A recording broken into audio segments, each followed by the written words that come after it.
Nous sommes partis de deux plans différents, celui d'Azé, leur village, et celui de Mâcon, la ville la plus proche. Comme pour la classe de Sandrine, les élèves ont ainsi pu relever les différences entre ces deux communes, et donc entre un village et une ville. Ils ont également pu lister les infrastructures et autres éléments caractéristiques de la ville, et retenir ceux qui les intéresseraient pour la construction de la leur. Les choix se sont faits collectivement. Nous avons listé tout ce qui nous semblait indispensable dans une ville. J'ai choisi d'écrire les choix plus subjectifs d'une autre couleur sur le tableau afin que nous revenions dessus après. Par exemple, ces enfants dont beaucoup ont des parents vignerons et qui ont une cave assez réputée dans leur village trouvaient évident qu'il devait y en avoir une dans leur ville. Après discussion, nous sommes arrivés à la conclusion que nous ne créerions de cave que si des vignes étaient présentes dans le paysage. De même, la nécessité de construire un monument aux morts a été remise en question. Notre ville étant nouvelle, aucun de ses habitants ne pouvait être tombé au cours d'une guerre passée.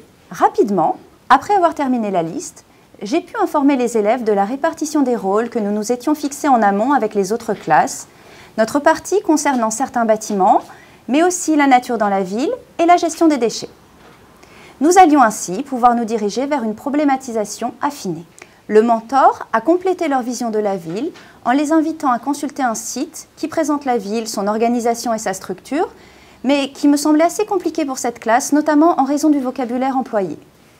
Je ne me suis finalement servi que des images sur l'organisation urbaine. Pour la suite, pour la recherche documentaire en elle-même, j'ai choisi une nouvelle fois d'avoir une vue d'ensemble du projet et de ne pas écarter les thématiques attribuées aux deux autres classes sans pour autant les approfondir. Il fallait que mes élèves soient un minimum conscients de toutes les dimensions inhérentes à la création de cette ville. Nous avons donc démarré notre phase de recherche par le visionnage d'un documentaire de Cyril Dion et Mélanie Laurent, Demain. Notre rêve avec Perrine, c'était de travailler un grand jardin et avec le moins de pétrole possible, si possible pas de pétrole du tout. Actuellement, pour une calorie alimentaire qui arrive dans notre assiette, il faut 10 à 12 calories d'énergie fossile. Ce qui est une pure aberration, puisque on sait que demain ou après-demain, le pétrole sera beaucoup plus rare.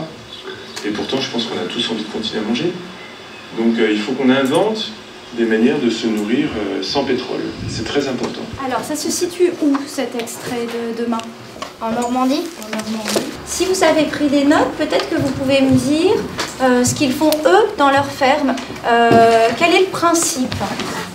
La permaculture, c'est mélanger les cultures, croiser les cultures entre elles. Oui. Ce film a un double intérêt. Il part du constat, certes alarmiste, que si nous ne changeons pas nos habitudes, nous assisterons au probable effondrement des écosystèmes à l'horizon 2040-2100. Les élèves ont ainsi pu comprendre de façon plus parlante en quoi nos recherches avaient un sens. Le deuxième intérêt de ce documentaire est qu'il est porteur de solutions, tant dans le domaine de l'énergie, des transports, que de l'agriculture, de l'économie ou de l'éducation. Afin d'aider les élèves dans leur démarche de recherche, j'ai affiché une frise du chercheur avec les différentes étapes par lesquelles ils allaient cheminer. Pour chaque groupe, une étiquette qu'on déplace au fur et à mesure des paliers franchis. Ma frise est linéaire, mais le but est de leur montrer que le cheminement ne l'est pas toujours.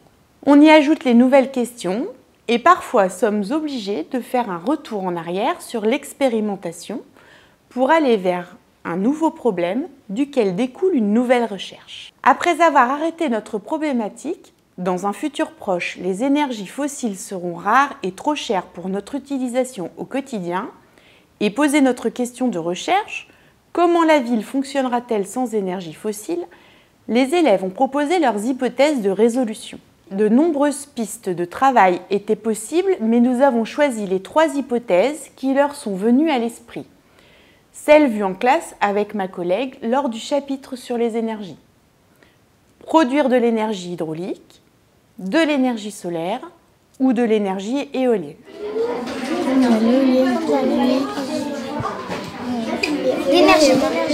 Il a été décidé de faire 2 groupes pour chaque énergie afin de pouvoir comparer les résultats et pouvoir ainsi collaborer et s'entraider dans les recherches. Chaque groupe a reçu une affiche qui lui permet de rassembler ses idées autour de l'hypothèse sur laquelle le groupe doit travailler.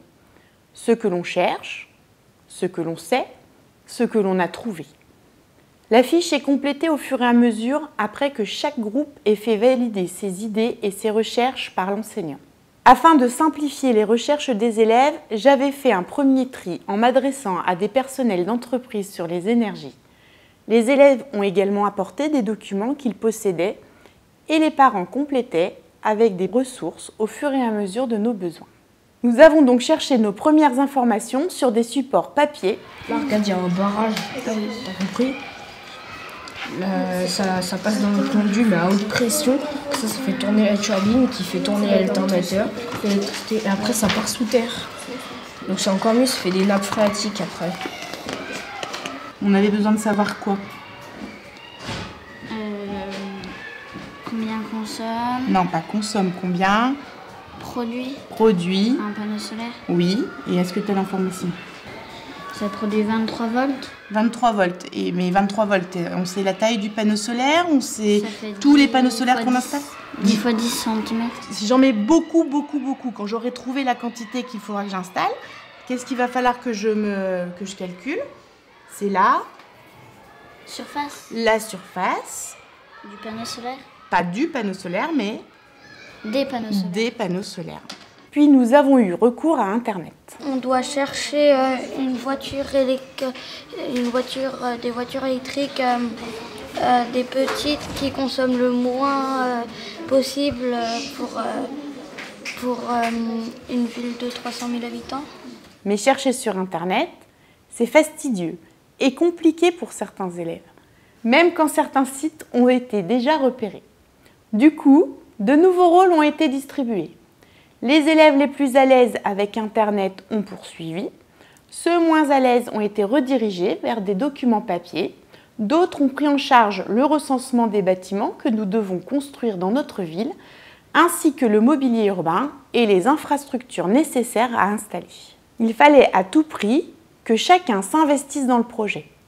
Au cours de notre réflexion, de nouvelles questions se sont posées et nous avons dû nous adapter. La plus difficile et primordiale était de connaître une prévision de la consommation en énergie électrique d'une ville équivalente à la nôtre, fonctionnant à 100% à l'électricité. Comme nous n'avons rien trouvé dans nos documents et qu'il nous fallait à tout prix cette estimation, les élèves ont dû faire comme Sylvie, notre mentor, faire notre propre estimation. En parallèle, nous lui avons demandé si elle pouvait nous obtenir l'information afin de croiser nos données. Pour réaliser l'estimation, les élèves avaient pour mission de recenser les différents pôles de la consommation électrique actuelle, de chercher les futurs pôles, transport, chauffage. Je les ai bien prévenus que nous ne connaîtrions pas toutes les variables et que, comme les chercheurs, nos résultats pourraient changer avec de nouvelles informations. Pour obtenir les réponses, les élèves ont fait appel à notre mentor, d'abord par téléphone, puis par mail, pour lui permettre d'avoir une trace, mais ont également fait de la prospection auprès de concessionnaires, de mairies et des sociétés de transport via des courriers. Nous espérions gagner ainsi du temps. Les enfants ont pris le téléphone et ont appelé les différents sites susceptibles de nous renseigner.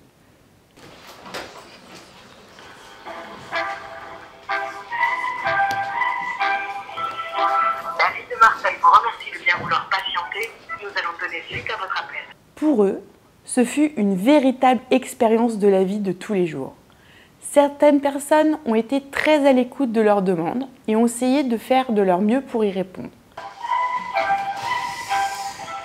La ville de Marseille vous remercie de bien vouloir patienter. Sinon, on appelle une autre personne. Du coup, on appelle Lyon. Lyon en direct de Cécile, bonjour. Bonjour, nous sommes les CM2C de la chapelle de Garcher et nous allons vous poser des questions sur notre projet. Quelle quantité d'énergie consomme chaque année votre ville? Et l'autre c'est quelle quantité d'énergie consomme le service des bus? Alors, il faudrait téléphoner plus au transporteur. D'autres ne les ont même pas écoutés. Ils pensaient une blague. Il a fallu que je leur vienne en aide. Et leur dernière surprise, a été de passer 1 heure au téléphone sans obtenir de réponse parce qu'ils ont été renvoyés de service en service.